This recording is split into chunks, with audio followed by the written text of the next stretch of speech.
எதிர்பாராத மழை, எதிர்பாராத வறட்சி, இது எல்லாமே நடக்க போகிற காலகட்டமே ஆகஸ்ட் மாதம் 15ஆம் தேதிக்கு பிறகு. அந்த ஆகஸ்ட் 15லிருந்து டிசம்பர் தாண்டும் வரை ஒவ்வொரு நாளும் ஒரு திருநாள் தான். ஒரு நாளும் புதிய செய்திகள் வந்து சேரும். அதாவது இயற்கையின் பலவிதமான பேரழிவுகள் உண்டாகக்கூடிய நேரமே ஆகஸ்ட் 15லிருந்து டிசம்பர் வரைக்கும்.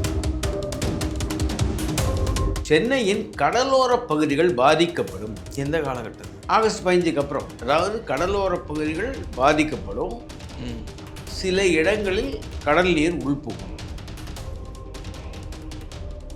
தமிழ்நாட்டில் செழிப்பாக இருக்கக்கூடிய மாவட்டங்கள், பயிர் தொழில் செய்யக்கூடிய மாவட்டங்களில், டெல்டா மாவட்டங்கள், தண்ணீர் இல்லாமல் அந்த பயிர் எல்லாம் கருகக்கூடிய பாடக்கூடிய விஷயம்.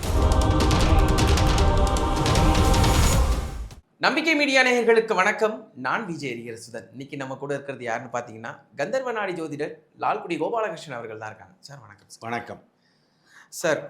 இப்போ பார்த்தீங்கன்னா உலகளாவிய லெவலில் முக்கியமாக சொல்லப்போனால் யூரோப்பில் தான் அதிக வெப்பமாக இருக்குது.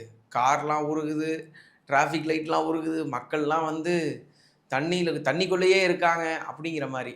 கேட்டால் எல்னினோ அப்படின்னு சொல்கிறாங்க. இந்த வெப்ப அலை வந்து அந்த பகுதிகளில் ரொம்ப அதிகமாக இருக்குது. மக்கள்லாம் ரொம்ப தவிச்சு போயிருக்காங்க. அது மட்டும் இல்லாமல் 2027 இன்னும் மோசமாக இருக்கும் அப்படிங்கிற மாதிரியும் சொல்கிறாங்க. அப்படி இருக்கும்போது எந்த கிரகங்கள் இந்த வேலையை பார்க்குது? கிரக நகர்வுக்கும் இதுக்கும் சம்பந்தம் உண்டா? வணக்கம். லால்குடி சப்தரிஷீஸ்வரர் அருளால் உலக மக்கள் நலம் பெற வேண்டும். பொதுவாகவே இது புதிய விஷயமே இல்லை.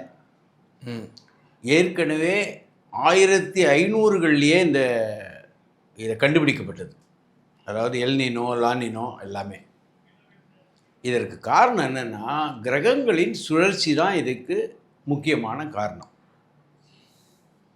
பொதுவாகவே சந்திரன்னா குளிர்ச்சின்னு அர்த்தம், செவ்வாய்னா உஷ்ணம்னு அர்த்தம். இதுதான் வந்து கணக்கு. இப்போது ராகு பகவான் கிட்டத்தட்ட செவ்வாயின் நட்சத்திரத்தில் நுழையப் போகிறார், அவிட்டத்துக்குள்ள. அப்போ அவிட்டம் வந்து உஷ்ணமான ஒரு கிரகத்துடைய நட்சத்திரம். அதில் அவர் நுழையும் போது இந்த எல்னினோன்ற ஒரு எஃபெக்ட் நம்ம பார்க்குறோம்.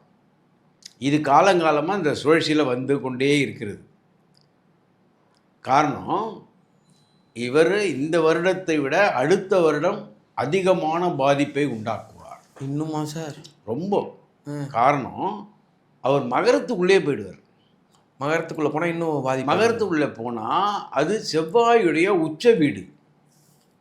அதனால் பல இடங்களில் எங்கே குளிர்ச்சியான பிரதேசங்கள் வறட்சிக்கும், வறட்சியான பிரதேசங்களில் திடீர் அந்த மேக வெடிப்புன்னு சொல்லுவாங்க இல்லையா, அந்த மாதிரி விஷயங்களும் நடைபெறும். இது காலங்காலமாக நடக்கிறது தான் அது. ஆனால் அதுலேயே அதிகமான பாதிப்பு, குறைவான பாதிப்புன்னு இருக்குது. அதாவது சூப்பர் எல்னினோ, அது மேலே மேக்ஸ் மாதிரி. ஆமாம். இப்போ நடக்கிறது வந்து சூப்பர் எல்னினோ தான் வரப்போகிறது இப்போ. அதாவது ஆகஸ்ட் மாதம் 15ஆம் தேதிக்கு பிறகு உலகத்தில் பலவிதமான மாற்றங்கள் உண்டாகும். காலநிலை சம்பந்தமாக? காலநிலை மாற்றம், காலநிலை மட்டும் கிடையாது. காலநிலை மாற்றமும் ஆகஸ்ட் 15க்கு அப்புறம் தான். உலகத்தின் அரசியல் மாற்றங்களும் ஆகஸ்ட் 15க்கு அப்புறம் தான். அந்த ஆகஸ்ட் 15லிருந்து டிசம்பர் தாண்டும் வரை ஒவ்வொரு நாளும் ஒரு திருநாள் தான். ஒரு நாளும் புதிய செய்திகள் வந்து சேரும். அதாவது இயற்கையின் பலவிதமான பேரழிவுகள் உண்டாகக்கூடிய நேரமே ஆகஸ்ட் 15லிருந்து டிசம்பர் வரைக்கும்.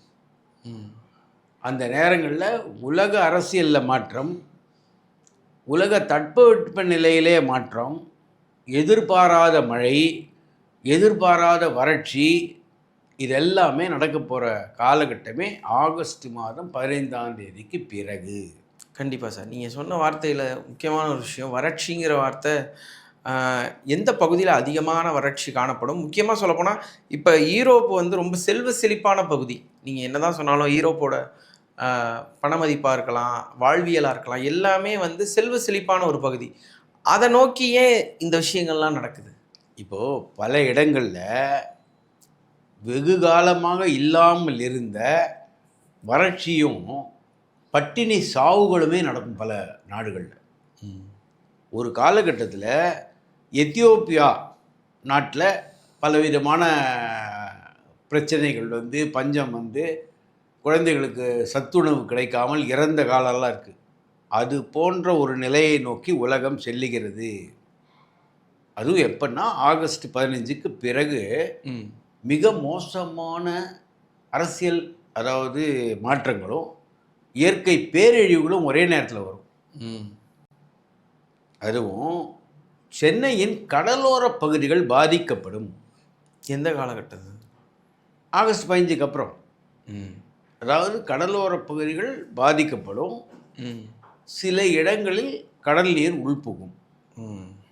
இது ஒரு பக்கம்.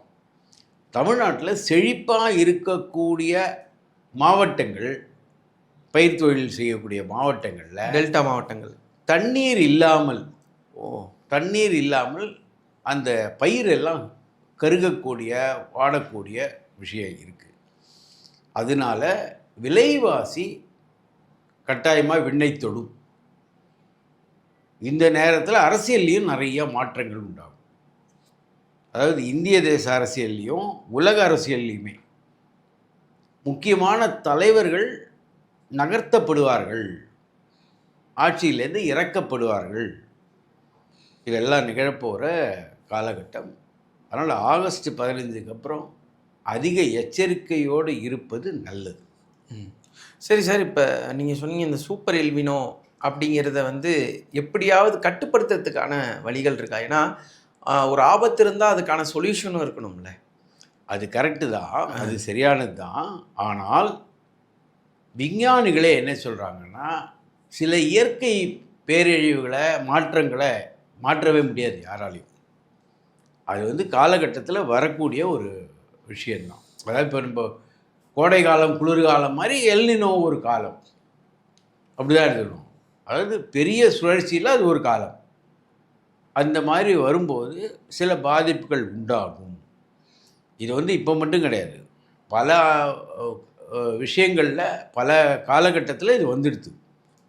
நம்ம அதை எதிர்கொண்டோம். ஆனால் இந்த முறை வருவது அதிக தீவிரமானது. அதாவது வறட்சி ஏற்பட்டிருக்கு, மேக வெடிப்பு ஏற்பட்டிருக்கு, எல்லாம் நடந்திருக்கு. ஆனால் போன முறை விட இந்த முறை அதிகமாக பலமாக இருக்கும், வலிமையாக இருக்கும். அதனால் பலவிதமான மாற்றங்கள் உண்டாகும். இப்போ இந்த மாற்றத்தை ஏதாச்சும் ஒரு வழியில் வந்து நிறுத்தணும் அப்படிங்கிறதுக்கு ஏதாச்சும் வழி இருக்கா? அதாவது இந்த மாற்றம் வந்து இயற்கையுடையது. அதை மாற்றக்கூடிய சக்தி மனித குலத்துக்கே கிடையாது. எந்த விஞ்ஞானத்துக்கும் கிடையாது. ஏன்னா கடல் சூடாகிறதுனா சூடாகிறது, அவ்வளோதான். அதை இவங்க எப்படி குளிர்ச்சி படுத்த முடியும்? இப்போ இந்தியா எந்த அளவுக்கு இதுலேருந்து தப்பிக்கிறதுக்கான வாய்ப்புகள் இருக்குது? முக்கியமாக தமிழகம் எப்படி தப்பிக்கும்? தமிழகத்தில் சில மாவட்டங்கள் தப்பிக்கவே முடியாது. அந்த பயிர் தொழில் கஷ்டம் வரும். அதாவது கோடையின் உஷ்ணம் தொடர்ந்து வரும்.